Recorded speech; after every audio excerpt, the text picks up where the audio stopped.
So this is part 2. My software has a 1-hour recording limit, so sorry if I'm talking too much or if this just goes on. I think what it is maybe like talking about this stuff. It just makes all these insecurities and stuff like surface. So I'm thinking, oh, I'm talking too much, or oh, this is boring, I'm just talking about myself and all this kind of stuff, and it's just kind of like, okay, blah blah blah. So anyway, and we go on. I was leaving off with my mom being kind of witchcrafty. I'll rewind the track a little bit. While I was waiting for the file to save, I thought about a couple things that I missed. So with my mom's family, my mom's family is known for coming, I guess, back from beyond the grave. Yeah, I mean, it might sound far out, don't know, but my grandma flatlined twice, like in the hospital. And she spoke about seeing relatives on the other side and things like that. There were other times where when my mom saw like the spirit of one of, I guess, her aunts in the sky, like when she was a little bit younger. When I spoke about the guy who kind of was about to do something to my mom, she smelled her aunt's perfume.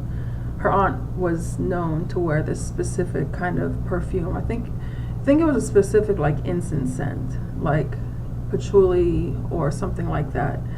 And I think it was either her perfume or that scent, but she smelled it really strongly to the point where it woke her up or made her like aware of what was going on. I think it woke her up, and then she woke up and this guy was like looming over her in her bedroom, and she was staying at his house for some reason, and that's what caused her to kind of be alerted to what was happening. So I've had my own experiences with, family members coming around. I think when you grow up in an environment like the house that I grew up in, it's like an introduction, like as far as like me in my life being like younger and not really, I guess I do have the same background, because I was going to say that not having the same background as my mom, because I don't know about what happened, what else. My mom's mom never spoke about Jamaica. She never mentioned anything about her life there. And my mom, she didn't really mention much about her home life. She just kind of said that she didn't know her dad too well. And, so with me, I was born into, a place that had spirits going on in it. You think like, oh, well, maybe they're dreaming, or it's like, blah, whatever it is. But there was so much stuff that happened in that house, like, just so much stuff, and I remember feeling it, like that, I don't know, like, but when you get exposed to that, like, kind of sets the agenda for other things not being so, like, hard to believe, So when I'm talking about like experiencing relatives coming back from the other side and things like that, like, yeah, I mean, my thought is that it's just how, I guess maybe it's a gift of this family. They're very mystical, so, which is cool. I think my dad's family probably is too, just in a different way, and he's just so, Like he tried to be like anti stuff. I remember when I was younger, I tried reading a book about transcendental astral projection, and I was like maybe 15, maybe 14, and he saw the book on my desk in my room, and he told me like immediately it was like witchcraft. And that kind of deterred me from, wanting to learn anymore. It wasn't until like I got older and disconnected that from my relatives, like, disconnected from their opinions, that I, started losing those opinions about, I started losing their opinions. Like, with my dad being so heavily involved in the church, that's a good thing, and it was a gift that I took with me. But also he had that brainwashed church mentality, like all these things are the devil and all these things are brainwashed. But when you read the Bible, it's totally the opposite. Another thing is that I didn't tell my parents that I loved them or ever gave them a hug or anything until I was 16. I'm not really sure, like, why. I just remembered that when I was, preparing my mind for talking about these things. It just kind of popped up. I don't know. And but with my mom and my dad arguing and stuff like that, that was also the time, like, I'm telling you, like, there was very, very few moments of like non-turbulence for some years. When my dad's, I guess, natural birth mom died, his biological mom, like, I remember one day, like, my dad was happy coming home from work, and the first thing my mom said was, "Your horrible mother is dead," and that's how she told him that his mom died. And my mom was like, she's a vicious person, like, she has her moments where she can be funny. I remember her teaching me how to steal, like changing the clearance tags in department stores and stuff, like putting one tag on something else and all this kind of stuff. Like, she just has her way about her. Like, she definitely doesn't take accountability for her actions. Like, I remember moving to California with my sister and my niece, and my mom came because she was selling her house, and she always spoke about how much she hated the South. And I had made my mind up after visiting California with my sister like 2 years in a row, 2 different vacations. I maxed out credit cards to go because I just wanted to go, and we chilled with our cousins. We met them for the first time. But I remember when we actually moved there, she put her house on, she dropped the amount of her townhouse. And this is after my parents got divorced.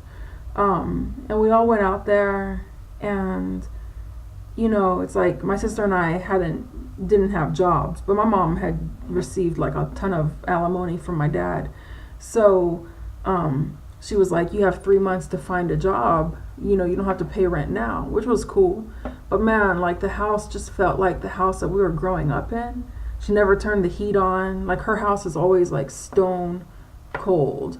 And like, my sister stayed with her once, and she would pound on the door of her taking a shower and tell her to get out. Like, if you took a shower over 5 minutes, like, she just creates hell. It's like almost she like takes like a pride, a pleasure in creating hells for people. And so when we're in Los Angeles, every single day, like, she would just treat us the way that she treated my dad during the time where she was going through that 7 years of non-stop fighting. And she went back on her word. And so, like, after less than a month, she decided that she was going to pack everything back up and move back to the South. And she, like, left us there. And she said, "You're never going to find an apartment. You're going to be homeless." And she left, like, with that being the last thing that she said. Like, there's been a lot of stuff that she's done that's just outrageously crazy. Like, she apologized to me once. She did apologize. She said when I was little, like 5 years old, that she was angry with me, and so she dug her nails really deep into my hand. And so when she was, like, later on in life, she, like, told me, but she was laughing at the same time she told me. So, you know, there were good things, you know, growing up, you know, but most of them were like financial. Like when my dad traveled, like for his company or for his job, you know, sometimes we would go with him. So it's like I was taking flights relatively early and staying at like the Marriott and the Sheraton and stuff like that, like staying in hotels and going to the pool, and that was kind of fun. And we went to like the Epcot Center, you know, down in Florida, like Disney World. But we went to like the Magic Kingdom and Epcot Center. I remember the Epcot Center had all these places from around the world, and I just thought it was like really cool. I was always an athlete. I never, you know, it's like I went to good basketball camps, good volleyball camps. I always had the money that I needed for sports and uniforms and traveling with the team and stuff like that. Our house was always nice. Like we had huge Oriental and huge Persian rugs, like everywhere, that were like imported, and stands that had like art on it and original art from, you know, cities around the world that my dad would go to. I remember him going to like bringing like a painting back from Brazil, bringing paintings back from China, and different kinds of like, you know, ink stamps from China that had my name like on this like marble pillar that had like a monkey on the end, and really cool things like that, you know. We were never hungry. We were never without anything. Like my dad would, like I said, pretend like he was broke. So not pretend, but like you just never knew how much money he had, but he was always in control of it. But I never got like extravagant stuff. Like I never got like designer stuff, but I would always have like big Christmases. I got a car when I was 16. You know, it was my mom's old car. But when I totaled that, I got another car. You know what I'm saying? And when I totaled that, I got another car. So, you know, there were older cars, like an 86 Mercury Lynx was my first car. It was my mom's car. So she wound up getting like a Toyota Camry. And my dad had like an older Lincoln, like a Mercury or Lincoln. It's like a longer car. And, you know, the next car that I got was like an 88 Honda Accord. And then after that, I got like a 95 Civic. So, you know, that stuff is cool. I worked at Lady Foot Locker, you know, in the mall. Like, my very first job was Burger King, and I quit after one, like, shift. It's just weird. It was like working in this back place where the broiler was, broiling burgers and making sure they didn't fall apart, and sesame seeds everywhere. And it was crazy. I remember, like, in my belt buckle there were like a ton of sesame seeds. Like, it was just weird. In my shoes, sesame seeds, shoelaces, sesame seeds. And I was like, man, I gotta get out of here. I can't. So then I worked at Boston Market, which is another food place. But, you know, I wound up quitting there. And then I worked at Lady Foot Locker. Like, I worked in the mall, like in a couple places. So, you know, I had jobs. I did a lot of work in the house. Like on the weekends, my parents would go and look for antiques. My mom was really into antiques and like African masks, and we had all this kind of like stuff all around the house and plants. I remember when I was little, like in Pittsburgh, I'm telling you, like, imagine the whole wall behind me just plants, and that's how the whole house was. Like, I'm not even exaggerating. There were so many plants. Like, even to this day, like, or at least from what I remember my mom's last house when we were in contact, what it looked like. She still had plants like everywhere. And she was always into taking one of the leaves and making it grow into like a vine and putting that somewhere, and having avocado seeds sprouting and all this kind of stuff. I think that was a Jamaican side in her, because I remember meeting this Jamaican lady in the supermarket. She was working at the seafood counter, and she and I just started talking. You know, I was getting some stuff, and then I asked her where she was from, and you know, then we found out that we were both Jamaican, and so we started talking. But then she would talk about like Jamaicans love plants, and how she loved plants. Like when spring comes, it's like the most exciting time of the year for her, for going plant shopping and stuff. And I remember that about my great aunt. Like when I went to go visit, you know, I went to Jamaica actually with my mom. I kind of bullied my way into going. She was saying she was going, and she told me, you know, I told her I wanted to go, and I was just like begging pretty much, but like strong begging, you know, like I really am going, you know. And she was like, I don't think you're gonna get along with your aunt, you know, because my aunt, she's not, I wouldn't say headstrong. She's pretty headstrong, but she's really intelligent, you know. And she was the head of like 3 IT departments in like the 80s, you know. So that's like awesome, you know. So it's her mom, and that's who my other relative made the family tree for her birthday. It was her 103rd birthday. But I remember down in Jamaica, she would always be outside with the plants. Like they're outside, it's like beautiful. It has like breadfruit trees growing, and all these different like fruit trees and plants and flowers. And so she would be out there every day just working with the plants. So when that lady told me, the lady in the supermarket told me about that, and she was like, it's a Jamaican thing, I was like, okay. Because my mom was, I'm telling you, man, you've never seen plants. You've never seen plants until you've seen the way that my mom is with plants. So, and my mom had, you know, a dog. She always liked German Shepherds, and we had pictures of wolves everywhere. Wolves. My mom's obsessed with wolves. So, and Canadian geese, she would collect the goose feathers, so they would be in books everywhere. And then leaves, you would open any book and there would be leaves and stuff, leaves and feathers and stuff pressed between the pages. And sometimes like butterflies, she would keep like the bodies of butterflies. I started doing that. I just can't it's just so nice. I mean, this is kind of like, I don't know if it's morbid, but I remember keeping the body of like this big moth like inside this little container, because it was so beautiful, even though it was dead, you know, and it didn't smell. It was preserved well, and it just was delicate, but you know. So yeah, that's the butterfly body, moth body thing with me.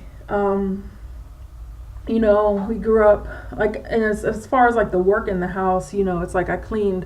Like my parents, like I would say, like going antique shopping, I would be at home with a huge list of things that I had to do. I'm talking about, like my dad, he had an older car. That's like the frugal side of him. He's got dough, but he's frugal, which is cool. I never had like excess, but I never didn't have like really what I wanted. You know what I'm saying? I wouldn't have like the newest console, but I would always have a console. You know what I'm saying? And, you know, we had my dog growing up, and, you know, it was fine. You know, it's like I never went without anything. So, but the list of stuff, oh my gosh, my dad would go over my work with a white glove. I'm not even joking. Like I would have to, remember I mentioned all those little pieces of art on stands and stuff. I would have to go I remember these sculptures. I wasn't really allowed to touch them, like stay away. But when it was like time for me to clean them, it was like, you better clean them right. And he wasn't mean about it. Like at this time, by this point, my dad turned into like the nice guy. And it was my mom that was just fuming all day, every day. I mean, I remember, this is kind of a side note, but I remember him taking her to Paris to try to mend their relationship, and it didn't work, but yeah, it was just wild. And then later on, my mom, well, never mind, just not even go there. But the cleaning list is like, man, like vacuuming. I remember I had to take the wax off of the hardwood floors. You know what I'm saying? Like, take all the carpets up, help my dad roll up all those big ass carpets. Like, I'm talking about big, heavy, room sized Persian rugs. I'm talking about room size. You know how heavy those are? And they're kind of hard underneath. They're really pretty. Oh, and don't even get started about getting a stain on them. I remember spilling like juice or something and like, oh my gosh, being like terrified. Like, I'm going to be in so much trouble. Like, don't even eat near the rugs. Don't scratch up the leather sofas. Don't touch his stereo. My dad's really into audio. Like, he's been obsessed with audio my whole life. So we had like really nice speakers. That's what he would spend like mad dough on, like, the whole system. And he would tell me exactly how to do it, and I wasn't allowed to do anything else. And so, like, and they were really nice, so the sound filled up the room really beautifully. So, I was working and doing stuff. We would listen to a lot of Motown. My mom liked Motown and soul and R&B, and really Motown and soul, and so did my dad.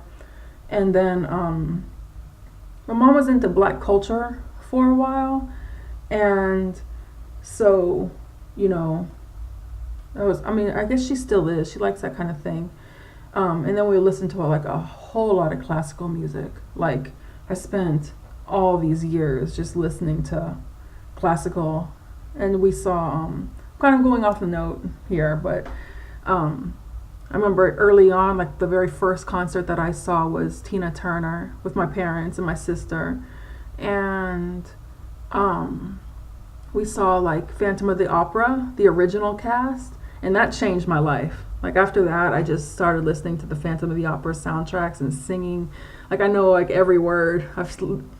We won't even talk about how much I've listened to Phantom of the Opera. Like, just forget about it. And we saw Cirque du Soleil when it first came out with Allegria, and that was really cool. So we went to a lot of good events, and we had good times. It's just like there's this other side that was just complete dysfunction.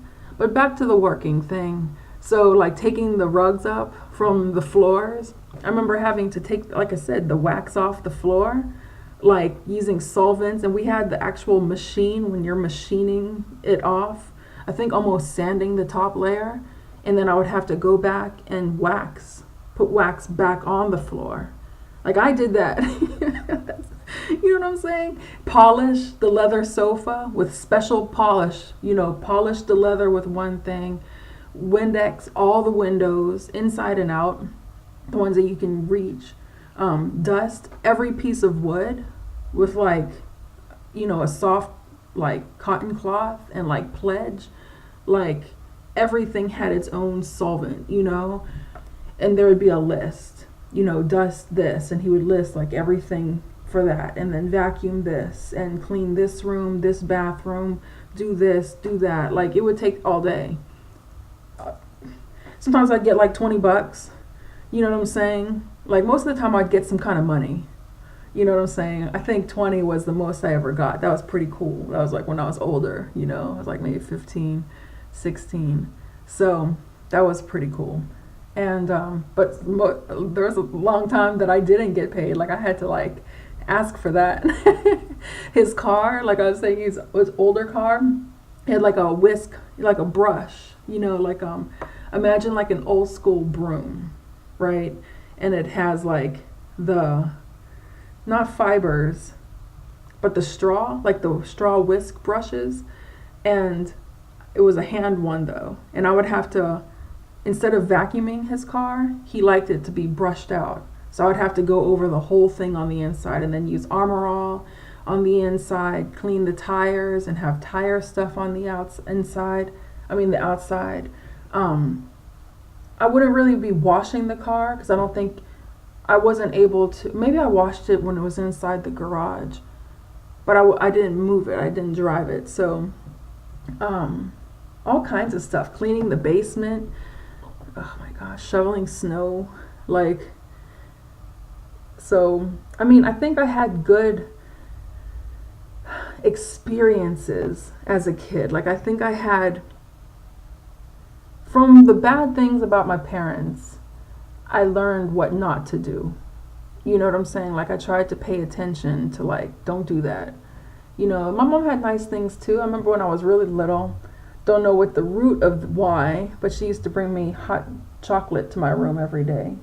So, you know, I tend to think that was an I'm sorry for what's going on kind of thing, but still. Otherwise, like, I had a lot of good resources. You know, it's like when we first got to the South, I remember going to this middle school, and it was an all-black middle school, and I had never been in an environment like that before. Like, because in New York, everything was diverse. Like, I remember, like, there was somebody from, like, there was white people, black people, people from India, Spanish people, like, there was, you know, all kinds of colors, all kinds of backgrounds and stuff. And I got down to the South, and I was, you know, we were looking for a house, so we lived in this apartment. And I remember having to go to this all-black middle school, and the very first day I was there, you know, it's like, it was just shit. Like, you think, like, 3 different people threatened me and wanted to fight me the very first day. I was like, fighting people? What the fuck is this? And they, you know, I was told, you think you're cute because you look like a white girl. And I was like, my family's not even white. You know, I was thinking, okay, my grandfather, he's like Irish, and he's like he's half white, half native. You know, he's like, you know what I'm saying? Like, okay. But I was like digging deep, like my mom's not white, my dad's not white. And then they said, you think you're cute because you sound like a white girl. And I'm sitting here, it's like, you sound like shit. You don't even speak properly. And I was like way ahead of, you know, I'm not saying this is because of the blackness, but I think it's more of the school. But I was like 2 or 3 grades ahead, you know. So I'm like over here, like, I sound like a white girl. What? You sound like you've never learned how to speak, you know? And I was confused, like, I'm being insulted because I speak properly. And I was 12. And then they said, you think you're cute because you have hair like a white girl. And I just was like, what is this thing with white people down here? And then later on, I, you know, living in the South for some years, there's just this black-white thing here sometimes. Without a shadow of a doubt, it's from slavery. Like, where I live is like the epicenter of the Confederate whatever. It's like the South shall rise again. Like, where I went to school was the last city in the entire United States to make it against the law to publicly lynch somebody. Like, the very last place that said, you know what, no more lynching. And you go down there and you see like bumper stickers that say, you have your flag, I have mine. And they would have like the black flag and like the Confederate flag. And then you have other ones that say things like heritage, not hate. And they have the Confederate flag. There's Confederate flags everywhere where I went to school, like for college. So, you know, but we moved from that place, and I didn't really have that much of a time, but no one would be friends with me. I had one girl that, you know, I was friends with. I remember going to her house, and I saw pickled pig's feet for the first time, and I was like, no, I can't eat that. I'm sorry. But yeah, but she was nice to me. And then we moved to a more diverse place that had like a good reputation of having like good schools. So I went there, and it was like night and day, you know. And I played, you know, I joined the volleyball team, basketball team, ran track, had a good time with all of them. I was always like all-star, all-state. I went to state for track one year, which is like one of the highest competition. But I never tried that hard. You know what I'm saying? Like I never worked. I never really practiced. I wasn't dedicated, you know. It's like my coaches had to just shake me, you know. But I enjoyed being on the team. I enjoyed traveling, and I enjoyed having games. I really enjoyed the sports and being an athlete. So, I had good, pretty alright grades, you know. I was always in advanced placement art, but everything else I got like B's and C's and some A's in. I had enough to get a scholarship that's here in my state that if you have a B average or above, you get college paid for. But that went away my first year of college. And I didn't do anything athletically. And then the next year, it's like I decided I wanted to be an athlete again, and I went to the basketball coach, but they didn't need me. They had a full team. And then the volleyball team I joined, but they redshirted me. Like you had to sit out and be on the sidelines for like a year, and I was just like, redshirted, it's not worth it. I don't want it that bad, you know. And then I joined the non-official martial arts team, and I studied Taekwondo when I was young, like really young. And so when I got to college is when I started studying again. And it was cool. I won a couple competitions. I did well in others, like second and third, like the Battle of Atlanta. I won the Georgia-Florida Open. And then I joined my a sorority when, when I started joining the sorority is when I had to leave the martial arts team. I didn't have to, but when you're doing sorority stuff, it will swamp your mind. So, that's pretty much like it, you know. Can't think of anything that I'm really missing.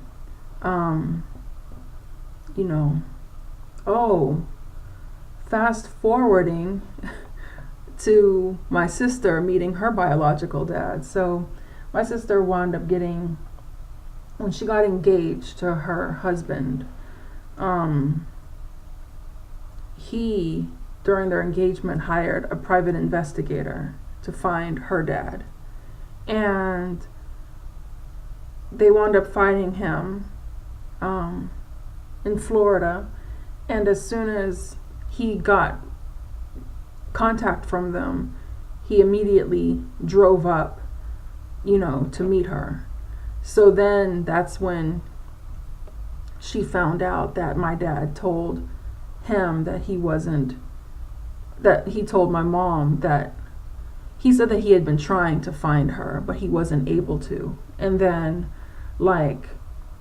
they had their wedding down in Jamaica, and her dad, I wasn't there, but her dad was noted as saying something like, well, her dad's back in her life and he can take care of her now and stuff. And I remember getting on to her like, oh, well, you didn't defend daddy, he still was there for us and all this kind of stuff. But then I wound up speaking to my dad's wife, and she was the one who said, oh, well, actually your dad is the one who said that he couldn't come around. And it wasn't even until I spoke to my sister 3 weeks ago or so that she found out that this was the case. My parents wouldn't tell us anything, but if we found something out, then they would just leave it, not tell the other. My dad, he, said something to my sister about some things that he did to her sexually, but he never came and told me what he told her. But I knew what I knew about him. Dad has problems with sexual things and women, and I remember once he told me the only thing that a man needs more from a woman than sex is respect. And I was just like I get where you're coming from, but for a dad to tell his daughter that, it's just shabby. you can tell that he never embraced like his sexuality. Like it came out in my family that he had an addiction to porn, and that was like, I think, one of the other things that kind of set my mom off, during that transition from him being, Jekyll and Hyde and all crazy to Christian man, you know what I'm saying? Like during that time is when he told her that he had this addiction to porn. But with my dad, with, sex in general, it's like, don't watch it on TV. It's like he's trying to avoid everything. It's like he had a sexual problem that he never like faced head on, He was always kind of prude about sex and sexual things and trying to keep this control over me and my sister. But that was a whole, pedophile kind of situation within itself. So his problems were like so deep, but he's never admitted to anything except for what he told my sister. And at 38, I'm finding out about him telling her that. And there was other things that I found out over the years, but he would choose to not expose himself. He would let me or anybody else be destroyed instead of anything being close to, exposing him come to light. And that's the thing about him. All these things that I'm listing that are good in the good times, that's there, but the other stuff is there too, He would say, oh, I have a woman, manager. I remember he would always make it a point. It's like it's just problems with women. I think he's an extreme control freak, and sneaky.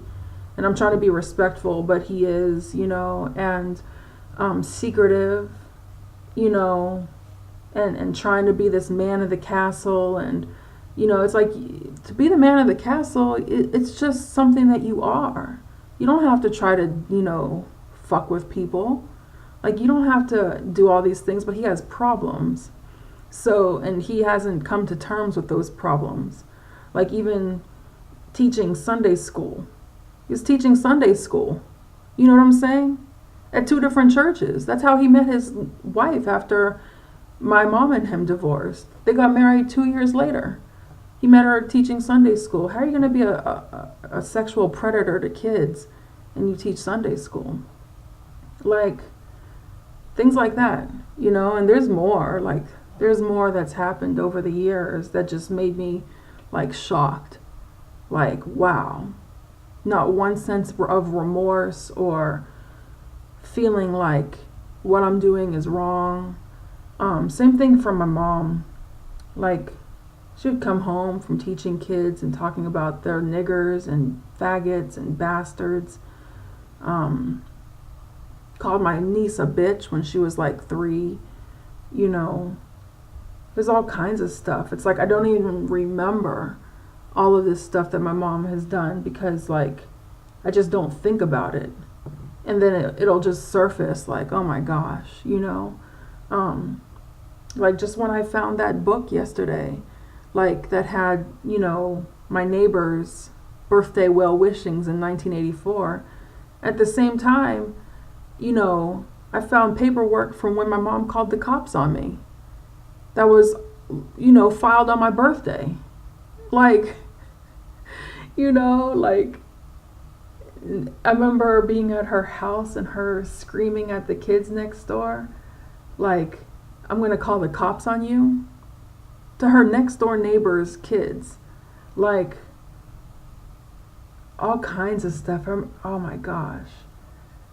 Just, like, my aunt, she lives in Canada and she has mental disability. Like, she's a little, like, she just needs help. She can't take care of herself, like I said, but she can function, but she needs caregivers around. She calls my mom. I would hear her cussing at her in French and English and calling her stupid and telling her that she's worthless and that she's an idiot and she is lazy. I would hear her on the phone yelling at a handicapped person every single day for weeks. I remember my sister, when we got back in contact recently, she called me and left a message, and it was my aunt. My mom's fucked up, man. Like, she's evil. I can't even go into how she is. But my aunt left a message for my sister saying that her feelings were hurt and that she was tired of my mom treating her that way. My aunt had never done that before. My aunt's like 60 something years old. And my mom, like, when I experienced it, I told my mom that wasn't right. And she was like, you don't know how she is. And then when my sister told her about the phone call, she said the same thing. Like, well, Mom, she'll oh my gosh. Like, I won't even go into it. It's just so stupid. It's absolutely stupid. But I still have a soft spot, but I had to go away from all of them. Forget about it. Like, it's just super toxic. Like, she puts up dark curtains and she shuts out all the light, like, from the outdoors. And, like, she keeps her house cold. And she's so, like, spiteful, like, angry about everything all the time. Watches TV. She watches, like, and she'll be so jealous about the people on TV, and okay, it's like, that's cool. But she watches, like, all these evangelical, ministers. Like, she watches Joyce Meyer and Joel Osteen and what's his name? Dr. Charles Stanley and T.D. Jakes, all these religious shows. And she calls herself a child of Jesus. And when they're talking about, like, people who are doing people wrong and stuff, she'll be like, and she doesn't have any recollection that that's what she does to people. Like, oh my gosh, I could go on and on and on. And I don't even know. And she has this little witchcrafty kind of thing, and I know that sounds out there, but she just does. She just has some bad spirits over her, man, and she feels as if she has the upper hand, and it's going to catch up to her. You can't live the way that she does and have it not catch up. And I tried for years. I used to make up these excuses, like, oh, it was because of her hard life growing up, and oh, she just needs to learn, this and that. Like, years I used to spend all these hours on the phone with her. And then it started becoming, like, personal. Like, stuff that she would do was directed towards me, like, spitefully. And that's when I had to make up my mind, like, I'm not going to be abused anymore. I'm done. I'm done with being around abusive people. I'm done being around people who, are like that. So that's why I just disappeared from my nuclear family. Like, there was a very select few people who knew where I was and what I was doing, but they weren't part of it. I just now recently reconnected with my sister and have given her the okay to let them know where I am. Not where I am, but that she's been in contact with me. No, don't want them around. Don't need them around. Not until they've had this revelation. You know what I'm saying? Like, because until then, like, I'm just stepping into abuse. I'm stepping into a dangerous situation because they are like that.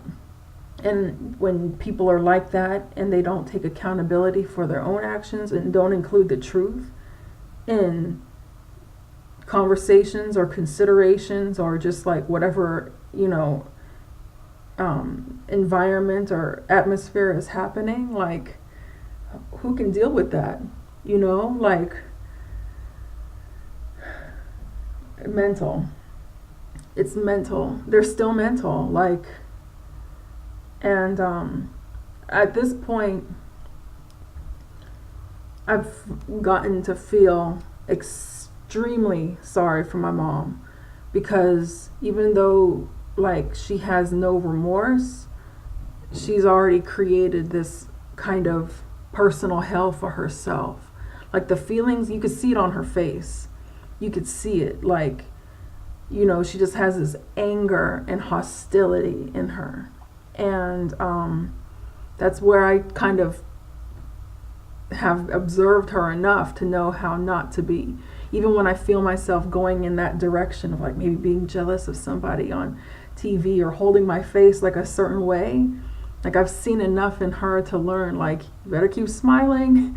You better not be having any harbored anger inside. It's better just to say you're sorry and try to be cool. I had to try hard sometimes, but man, like with my dad, I just disappointment, you know? It's like I'm really thankful for how hard they both worked.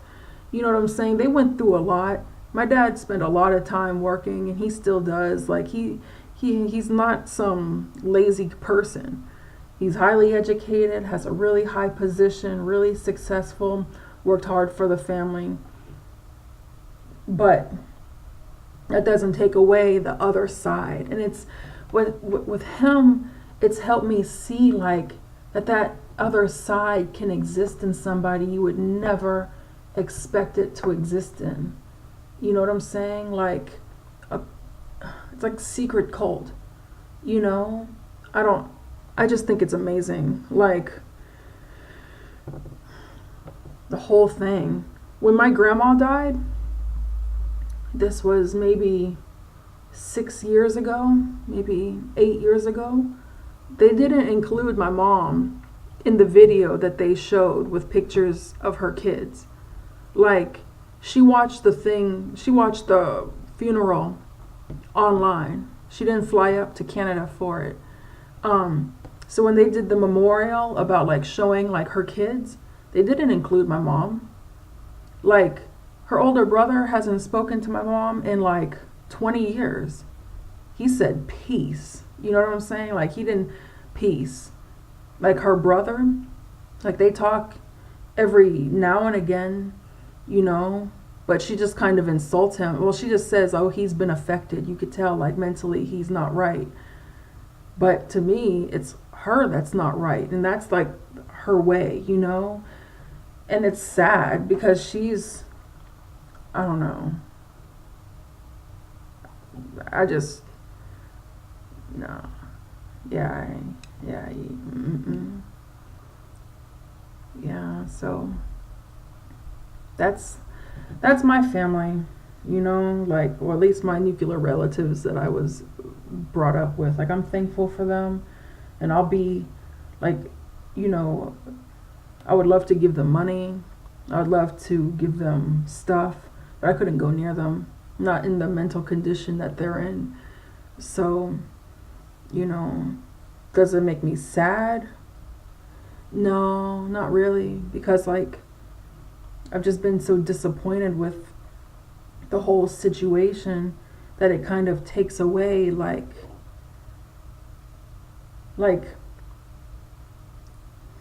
wouldn't say it takes away the childhood because I don't really have many childhood memories. Like Christmas Day, that was awesome. Cooking, you know, with my dad or whatever, that was fun because he likes to cook. Like I have little sporadic memories, but the more I learn about, the older I get, and the more I've learned about them has come as, you know, and as an extension of like getting older and being able to like come out of that child mentality and having child eyes, especially with like relatives, to like being able to flash back and see like, wait, hold on, that wasn't right. None of that was right. And it perpetually happened. And then you realize that you assign like these things to these people, and then it becomes very clear, like, that's who I was dealing with. You know, it's like my dad has lots of laughs and he's really charming and all this kind of stuff. We always had money, and my mom, you know, she was always like, you know, unique, and, you know, she's really charming too. Surprised, you know, or not, you know, even now to this day, she can make anybody laugh, any stranger smile. but the inside is like terrifying on both of them, and they haven't changed. It's like, wow. So, but I'm happy that everything happened. Like, I had a good, fun, you know what I'm saying? Like, I was able to get, good education, learn things, observe things that helped me for everything else, even though a lot of it was like shitty and hard and bullshit. That kind of stuff, is helpful, and it's done now. So I'm just taking the benefits of the things that I've learned and experienced and just keeping on trucking, glad it's done. So, but anyway, with that, I'm gonna end this epic of JT's life, early JT, young JT. So, but yeah, don't feel, it's not that big of a deal. You know what I'm saying? I mean, in the scheme of things, like, a junk's over, a new chapter is good. So, on that note, I'll see you next time. I hope this video was interesting and informative. So I'm looking at the time to make sure that I don't reach my limit with recording. So, yeah, so bye.